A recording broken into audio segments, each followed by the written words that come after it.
ইউসুফ আলাইহিস সালাতু ওয়াস সালাম বলেন, ওমা উবাররিউ নাফসি, আমি একবারে পবিত্র নই। আমি কথা বলি না যে আমি নিজেকে একবারে পবিত্র, আমার মন যে একবারে পাক পবিত্র, এমন আমি বলি না। ইন্নান নাফসালা আম্মারাতুন বিসু, নিশ্চয় নষ্ট হইল এটা মন্দ প্রবণ, এটার মধ্যে আল্লাহ এই যোগ্যতাই দিয়েছে। মানুষের মন সবসময় খারাপ কাজের দিকেই চায়। খারাপ কাম বালা কাম চায় না, নামাজ পড়তে মন চায় না, রোজা রাখতে মন চায় না, জিনা করতে মন চায়, সুদ খাইতে মন চায়, গান নাচ গান করতে মনে ভালো লাগে।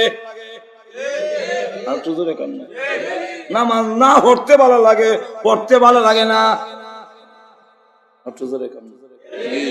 মনের মধ্যে, মানুষের মনের ভিতরে আল্লাহ এই চাগিদা দিয়েছেন যে মানুষের নফসের উৎকামই হলো গুনার দিকে ইদারে দাবিত করা। এটা নফসের কামই। ওয়ামা উবাররিউ নাফসি ইন্নান নাফসা লাআম্মারাতুন বিসু ইল্লা আমার রাহিমা রাব্বি। কিন্তু আল্লাহর যদি দয়া হয়, আল্লাহর যদি রহমত হয়, আল্লাহর দয়া যার প্রতি হবে সেই গুনার কাম থেকে বাঁচতে পারবে। জোরে বলেন ঠিক না? ঠিক না? ইউসুফ আলাইহিস সালাতু ওয়াস সালাম নিজেকে শুরু মনে করার জন্য যে আমি যে এটা আমার বেটাগিরি না, এটা আমার অহংকার না। কোন মানুষ যদি গুনার কাম থেকে বাঁচতে পারে তাহলে ওই মানুষ বেটাগিরি না কইরা যে অমুকে গাঞ্জা খায় আমি খাই না, অমুকে মদ খায় আমি খাই না, অমুকে জিনা করে আমি জিনা করি না, অহংকার করার কিছুই নাই। কোন মানুষ যদি গুনার কাম থেকে বাঁচতে পারে তাহলে এই কথাটা আল্লাহর শুকর আদায় করার দরকার যে এই গুনার থেকে বাঁচাটা আমার কাম নয়, গুনার কাম থেকে বাঁচা আমার কোনো অহংকার নয়, আমার মহান আল্লাহর দয়া মায়ায় আমাকে বাঁচায় আছে।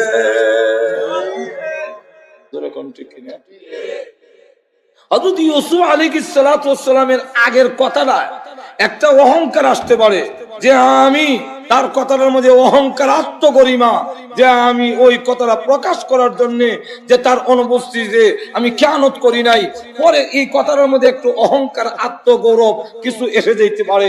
এই জন্য পরের আয়াতের মধ্যে বলেন যে আমি যে গুনার কাম থেকে বাঁচছি, জুলেখা যে পরিস্থিতি সৃষ্টি করেছিল এই পরিস্থিতিতে কোনো মানুষ গুনার কাম থেকে বাঁচার কথা নয়, আল্লাহ যদি না বাঁচায়। আরো জোরে কও। আল্লাহ রাব্বুল আলামিন এই জন্য বলেছেন ওয়া আম্মা মান খাফা মাকামা রাব্বিহি ওয়া নাহান নাফসা আনিল হাওয়া ফা ইন্নাল জান্নাতা হিয়াল মাওয়া ওয়া লিমান খাফা মাকামা রাব্বিহি জান্নাতান। আল্লাহ রাব্বুল আলামিন বলেন কিয়ামতের কঠিন ময়দানে দাঁড়িয়ে জবাবদিহি করতে হবে। এই কারণে যেই মানুষটা গুনার কাম থেকে বাঁচাবার জন্য আমি আল্লাহকে ডরায়া গুনার কাম থেকে ফিরে আসে, আমি আল্লাহও ঘোষণা দিলাম তার জন্য আমার জান্নাত তৈয়ার করে রেখে দিয়েছি। মানুষ গুনার কাম থেকে বাঁচা থাকা এটা তার কোন নিজের ক্ষমতা নয়, এটা আল্লাহর রহমত, আল্লাহর দয়া। সুতরাং যারা গুনার কাম থেকে বাঁচতে পারে, সুদ খায় না, ঘুষ খায় না, জিনার দিকে যায় না, মদ খায় না, তার এটা আত্মগরিমা না কইরা বরং আল্লাহর শুকর আদায় করার দরকার যে আল্লাহ তোমার রহমত আমার প্রতি হইছে, এই কারণে আমি গুনার কাম থেকে বাঁচতাম। এই কথাটা বুঝাবার জন্য ইউসুফ আলাইহিস সালাতু ওয়াস সালামের কথা বললেন। যাই হোক, সময় কম, আলোচনা অনেক বেশি। এখন আসুন, তো হযরত ইউসুফ আলাইহিস সালাতু ওয়াস সালামকে বাদশা হলো যে তাকে আমার সামনে হাজির করো। বাদশারা ডাক দেয়, ইউসুফকে আমার সামনে আনো। ইউসুফ কোথায়? তাকে আমার সামনে আনো। দেখি ক্বালাল মালিকু উতুনি বিহি। এখন বলল ঠিক আছে, তোমাকে ঘোষণা দিলাম তুমি নির্দোষ, বের হয়ে আসো।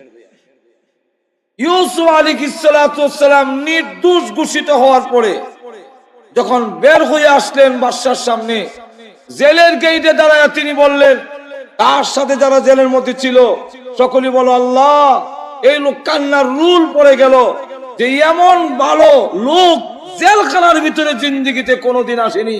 জেলের ভিতরে যে সমস্ত খারাপ লোক ছিল, ইউসুফ আলাইহিস সালামের সান্নিধ্য থেকে খারাপ লোকগুলো ভালো হয়ে গেছে। ইউসুফ আলাইহিস সালাম তখন জেলের গেটে দাঁড়ায় কইল, এই জেলখানা হইলো পৃথিবীর জিন্দা মানুষের কবরস্থান। জিন্দা মানুষের জিন্দা কবরস্থান। আর এটার মধ্যে দুঃখ কষ্টের জায়গা, এবং শত্রু যারা তারা আনন্দ উল্লাসের জায়গা।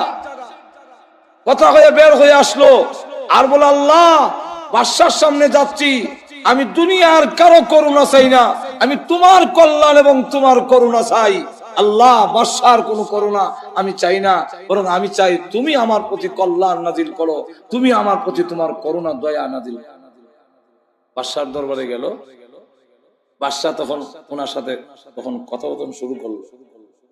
কথা বলার পরে তিনি বললেন, বাদশা আরবিতে কথা বলে হযরত ইউসুফ আলাইহিস সালাম। ওই বাদশার রায়্যান সে 70টা ভাষা জানে। কয়টা ভাষা? 70টা, কিন্তু আরবি জানে। ইউসুফ আলাইহিস সালাম দেখা গেল বাদশার রায়্যান যেই ভাষায় কথা বলে তার উত্তর ওই ভাষায় ইউসুফ দেয়, কিন্তু ইউসুফ আলাইহিস সালাম কিছু ভাষা প্রয়োগ করলেন যেটা রায়্যান বুঝে না। তখন রায়্যান বুঝতে পারলো যে আমার জ্ঞানের চাইতে আরো 1000 কোটি গুণ বেশি জ্ঞানের অধিকারী ইউসুফ। আলাম্মা কাল্লামাহু, যখন কথাবার্তা হইল তখন বলল, যখন বুঝতাম পারলাম আরবিতে কথা বলে। জিগাই দেখি, ওইটা আমার পূর্বপুরুষ, আমার দাদার ভাই হযরত ইসমাইল আযমের বাবা। ইয়াকুবের বাবার নাম ছিল ইসহাক, আর চাচার নাম ইসমাইল আলাইহিস সালাম। ইসমাইল আলাইহিস সালামের ভাষা ছিল আরবি। এই জন্য তিনি বলেন, এটা হইলো আমার দাদার ভাইয়ের ভাষা। তখন বললো, এই ভাষা তো আমি জানি না, এটা আপনি জানবেন।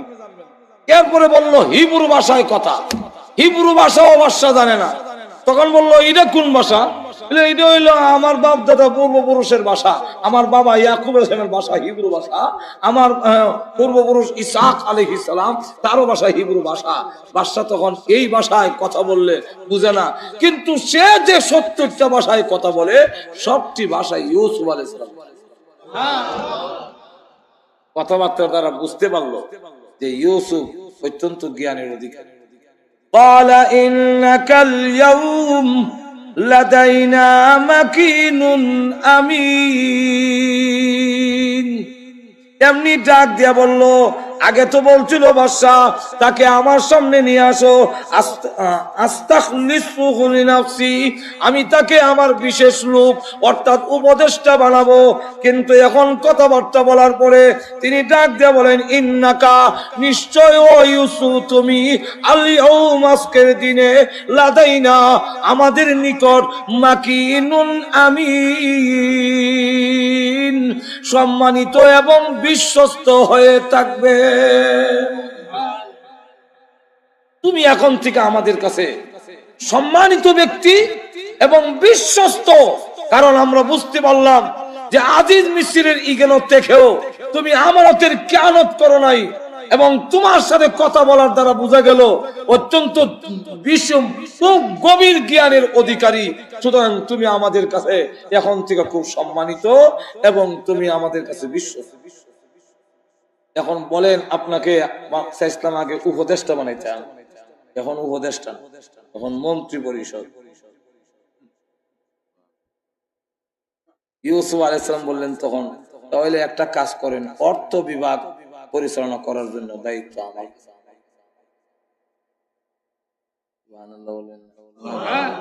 قال اجعلني على خزائن الأرض এই দায়িত্ব এখন আমার কাছে দেন, অর্থ বিভাগের দেখাশোনা করার দায়িত্ব আমার কাছে দেন। কেন?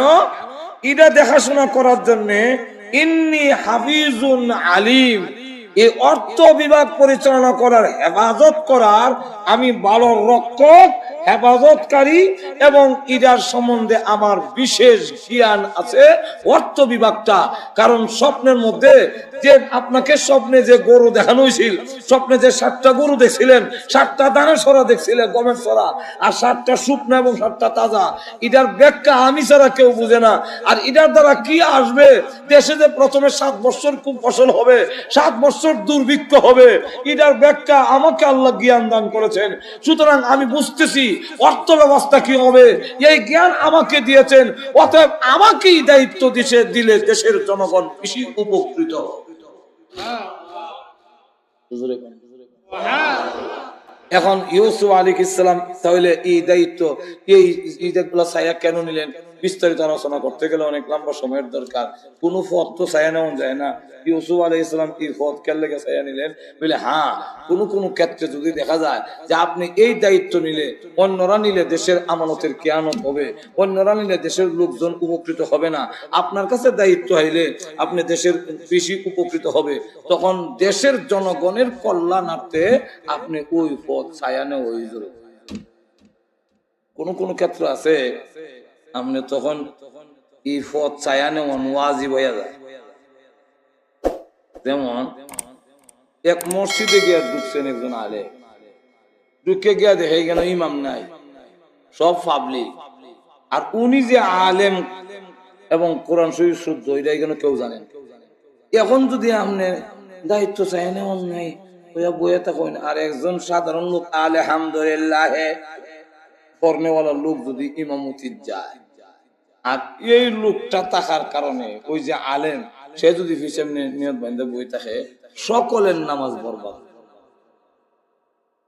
আর আলেম যদি না থাকতো তাহলে ভাবলিকে নামাজ চলতো, অশুদ্ধ অশুদ্ধ শুদ্ধ, অশুদ্ধ শুদ্ধ মিললা শুদ্ধ হয়ে যায়।